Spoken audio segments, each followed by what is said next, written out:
What's up, everybody? This is Lyle with No Hippie Barbecue, and a couple weeks ago I was on a barbecue cooking channel called Smoky Ribs, and I saw a recipe called Jazz Fest crawfish bread, and that recipe looked so good that I just had to at least come up with something similar to that.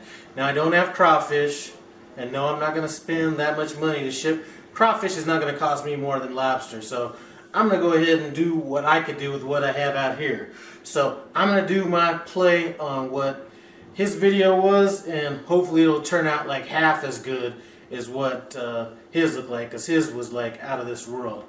Anyway, we're going to get to what the ingredients I'm using are in just a second. Hang in with me. These are the ingredients that I'm using. I'm going to go ahead and put a link to his video in the description, and I'll also put the quantities of what I have here as well. The first thing, I already have a Trinity cut up. I did use yellow peppers and red peppers instead of green peppers. I got some celery and some onions. Let's just say that's about a cup each of those. I have a cup and a half of green onion. I have like 3 or 4 lobsters. What, three lobsters, some lobster claws, some crab claws, and I got some shrimp. So that's what we're going to use in place of what, in place of the crawfish he was using. I also have some bread. This is just going to be French bread.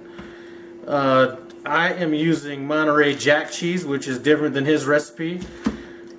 Butter's going to be needed. I got some gumbo file, or gumbo filet for you hippies that want to say it correctly.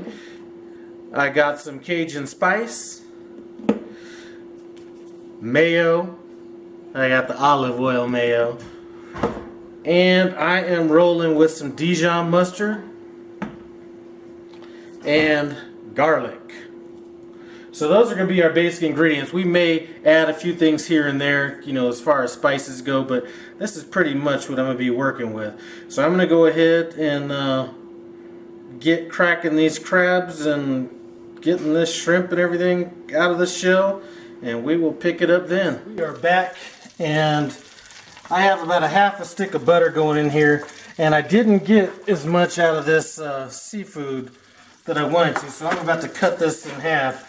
So I'm going to throw in my Trinity now. So that's going to be about a half cup each of the peppers, celery, and onions. I'm going to go ahead and sweat this down a little bit. In the meantime, while I'm sweating it down, before we get back, I'm going to go ahead and add a little salt and some coarse black pepper to this. As a matter of fact, you know what? I'm going to let this sweat down, and we're going to come back, and I'm going to have that on camera too. See you back in a bit. This has been going about 5 minutes. So now I'm going to go ahead and add my garlic, some salt to taste,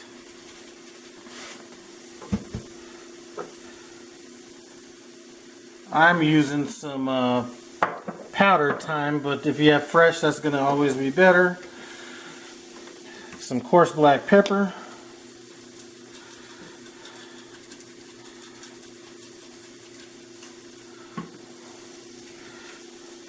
and I'm going to go ahead and throw in my onions now.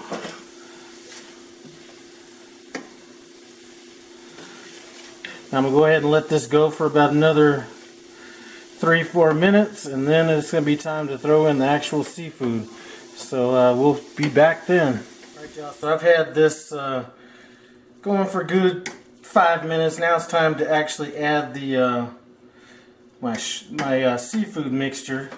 So I'm going to go ahead and get that in and get this pan out in the garage and the trash can so it's not funking up this house. So I'm going to mix that in. Now I'm going to add my Cajun seasoning, and that's going to be to whatever your taste is. I'm going to keep adjusting that, and I'm going to go ahead and add my gumbo file, or gumbo filet as you want to say. I don't know why I'm adding that. It's just a little something I thought might taste good in it. So I'm going to get this all mixed in, and I'm going to let that go for about let it go for about another 5 to 7 minutes. That seafood had a chance to cool off, so I need to get that heated up a bit. So anyway, I'm going to let that get heated up and check you out then. Alright, so we've been going about 5 minutes on this, and it looks to be cooked down pretty good. I'm going to go ahead and add the rest of my green onions that I didn't throw in there at first and mix those in and let this cool off. And then it's going to be time to add a few more ingredients and wrap it up. So see you back in a second. And it's cooled off a little bit. Now we're going to go ahead and we are going to add our mayonnaise and our mustard. I'm going with just under a cup on the mayonnaise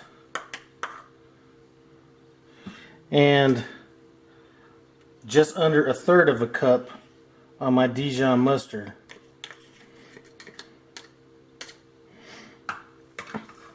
I'm going to go ahead and mix this in.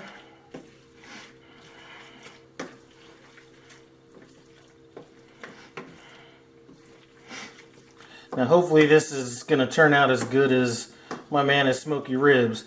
One thing I can tell you is I wish I wouldn't have cut up my seafood as much as I did, but the flavor still should be the same on it. So I got that kind of mixed in. Now I'm going to go ahead and add my cheese, and we're going for about 8 ounces on that.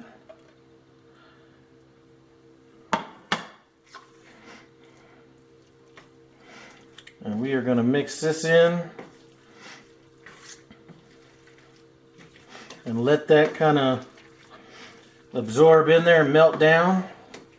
So I'm just going to let this sit for probably the next 5 minutes or so. Let that bad boy congeal up on me, and then we'll be into the next step. I can tell you this looks delicious.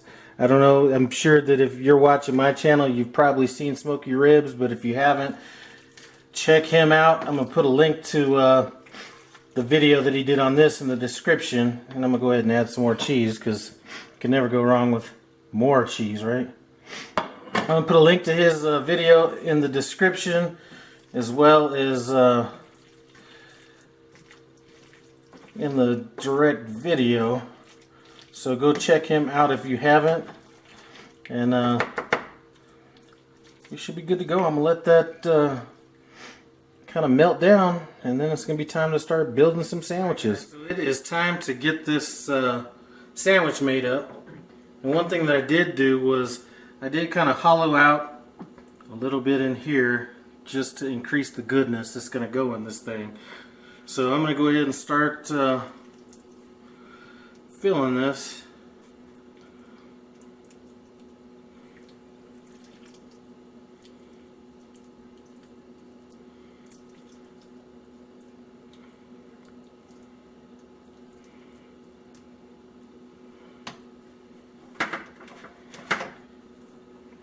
And this is the bottom. I'm going to put just a little bit in here since I have some on the top.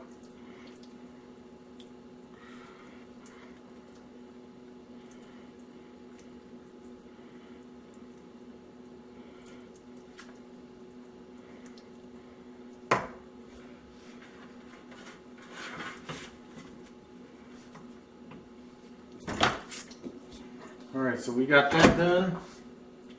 Now I'm going to hit it with a little bit of melted butter on top.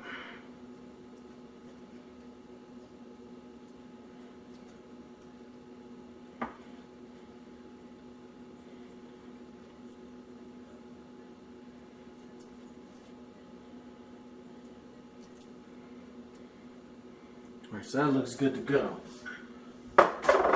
Now I'm going to replace this with this.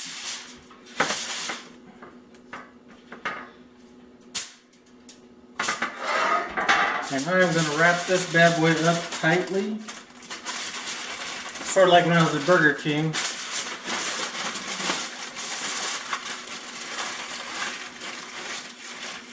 And I'm going to get this bad boy in the oven at 325 for about 25 or 30 minutes.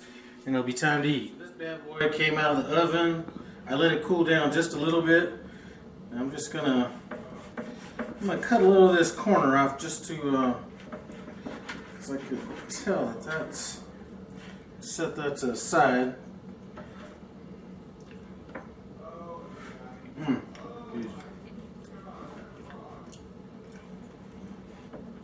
This is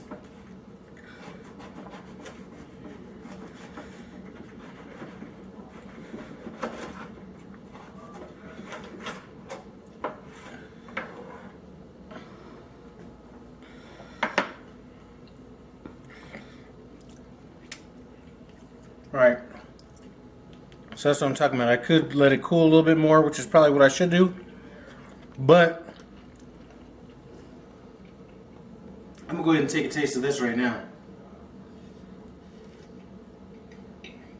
Yeah. It needs to cool down, but this is definitely good. I want to thank Smoky Ribs for giving me the idea on this.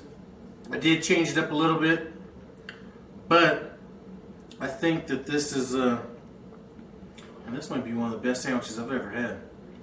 Anyway, check out Smoky Ribs' video on this. I did have the link in the video, and if you can't see it because you're on a smartphone or something, it is in the description. But you've got to try this out. I'm not even lying. Use crawfish if you can. If not, improvise like I did. Either way, this is some good stuff. So thanks for stopping by No Hippie Barbecue. Comment, subscribe, holler at your boy.